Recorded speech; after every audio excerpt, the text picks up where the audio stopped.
Bonjour et bienvenue dans cette nouvelle vidéo. Aujourd'hui on est à 1h15 de Prague pour être plus précis. J'ai oublié le nom de la ville. Nous sommes au niveau du château de Sniehov, mais on va mettre le nom. On va mettre le nom, j'ai du mal à retenir le nom des petites villes. Et c'est un lieu que je pensais vraiment jamais visiter parce que comme j'ai grandi en partie en Allemagne, il y a un fameux conte, une adaptation de Cendrillon en live action qui a été tourné ici et c'est le conte Cendrillon, quoi, l'adaptation la plus célèbre. En fait c'est une adaptation très libre du conte des frères Grimm. Vous verrez, je vous raconterai un petit peu l'histoire pendant qu'on visite. Et ça s'appelle 3 noisettes pour Cendrillon en français. En France, c'est pas trop connu, mais en Allemagne et en Tchéquie, vu que c'est une production germano-tchèque, c'est très connu. Et en allemand, c'est Drei Haselnüsse für Aschenbrödel. Et c'est réalisé, pour la petite information cinéphilique, c'est réalisé par Václav Vorlicek. C'est un film qui date de 1972. C'est de 73 et 72, il a été film en 72, ok, qui est sorti en 73. Merci pour la précision. C'est un château d'eau, on l'appelle château d'eau parce qu'il est entouré d'eau. Là on le voit, tout autour en fait il y a de l'eau. Il y a une exposition avec des costumes du film et aussi des objets. On va pouvoir reconnaître quelques pièces aussi.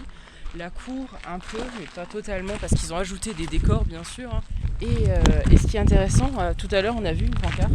Et la salle qui est utilisée pour l'exposition, donc des objets du film et des costumes, c'était les écuries dans le film.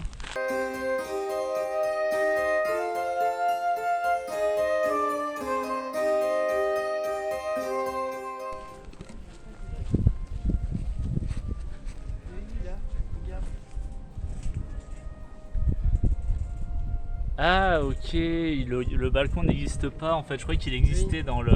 Oui, il a été... Ouais. C'est peut-être détruit, je sais Ça a pas. peut-être été rajouté en fait. Mais j'étais persuadé que la structure là existait en fait, vraiment.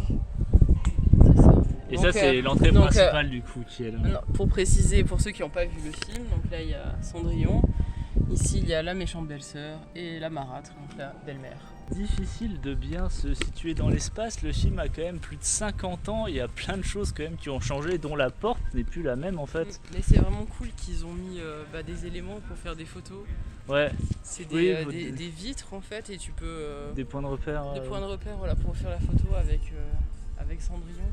Et là au moins on était sûr que le pigeonnier qu'il y a dans le film est bien au bon endroit là pour le coup.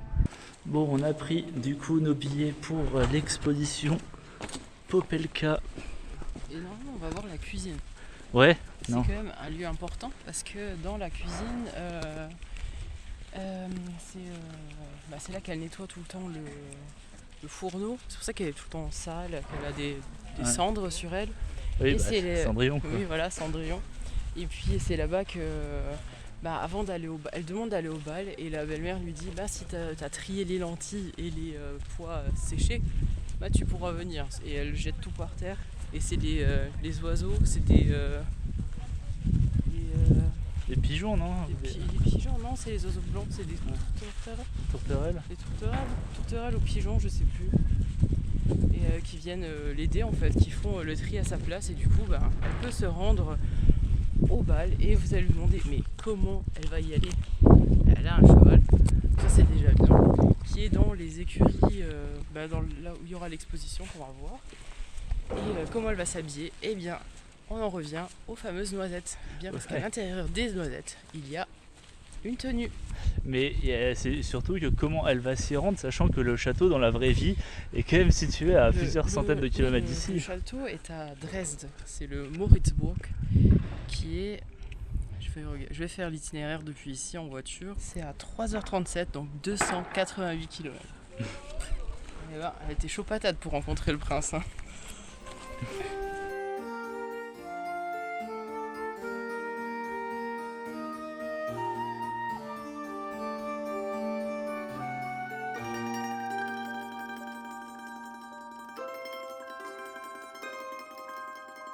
Je pense que je viens de comprendre en fait. L'entrée par laquelle on est passé tout à l'heure, elle ne ressemble pas du tout à ça. Parce qu'il y a plein de pierres. Et je pense que c'est simplement une fausse entrée. Parce que là on peut prendre une photo dans l'angle où on voit en fait l'entrée et l'entrée du château de la belle-mère. Et on voit clairement que l'entrée là-bas elle est trop loin, elle peut pas être dans l'angle. et elle est pas du tout pareille. Donc ça doit être les faux murs quoi, et derrière c'est juste du bois en fait. Je pense que c'est ça. Parce que le mur il est beaucoup plus haut. Ouais, oui, là-bas. complètement. Et puis il C'est faut un pas faux oublier mur. quand même, c'est une production du studio Barrandov qui sont quand même assez habitués à retoucher les lieux. Donc, Puis en plus, ce qui était cool à l'expo, c'est qu'il y avait le script original quand même de 72 Oui. qui Il y avait une qui copie était là. qu'on ouais, pouvait avec une consulter. copie, ouais. Et l'original. Et quand vous voyez les costumes, pour ceux qui, si vous n'avez pas vu le film, vous vous rendez compte qu'il y a quand même des costumes un peu moches, quoi. En fait, faut se le dire. La spécificité de ce film, la particularité du film, c'est quand même d'avoir des costumes très très moches.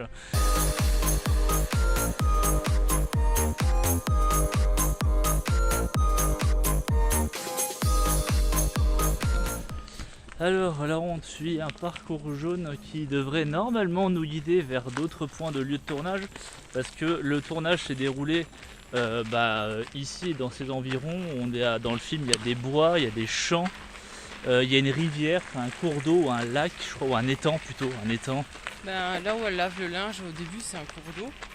Et après oui, il y a une sorte, un petit étang. Et c'est dans l'étang là que la belle-mère et la belle-sœur tombent en fait. Ouais. Ils traversent la glace et ils tombent dans l'eau glacée. C'est un peu leur punition. Et puis là-bas, il y a la plaine, le champ, je sais pas comment dire ça parce que c'est un peu une sorte de colline en fait. C'est tout, faut imaginer ça avec plein de neige et c'est là-bas qu'on la voit à cheval au début, on la voit aussi à la fin en compagnie du prince quand il l'a demandé en mariage et que les deux s'en vont dans le décor enneigé.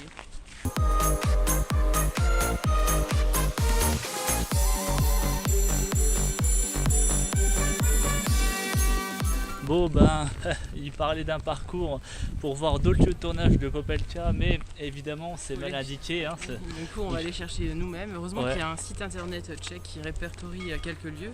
Donc on va peut-être pouvoir trouver la grange où elle cache un hibou qu'elle soigne et c'est là-bas qu'elle ouvre les noisettes à chaque fois. Donc ils s'ouvrent par magie.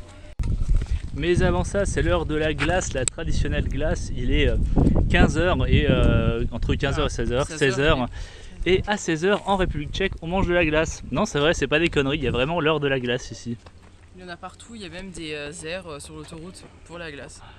Et c'est une Zimirlina, mais c'est la glace italienne en fait. Qui s'appelle une Tocena. Oh, c'est très décevant en fait, tout ça. On n'a pas réussi, en fait, il fallait prendre la voiture parce que il faut vous dire quand même qu'on est en pleine canicule, il fait presque 35 degrés actuellement.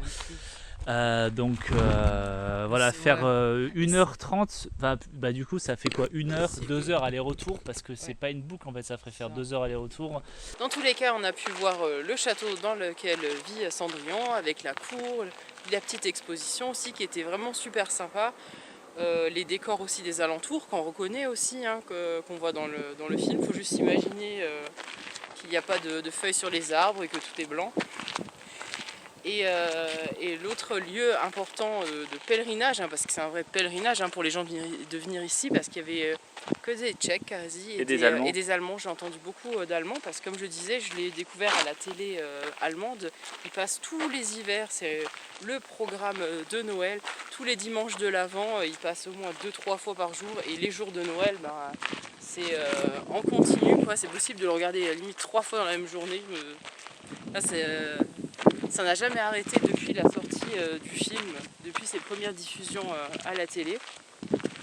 Et donc je disais qu'il y avait un autre lieu de tournage important, le château du prince, où se déroule donc le fameux bal. Et ce château est à Dresde, au Moritzburg.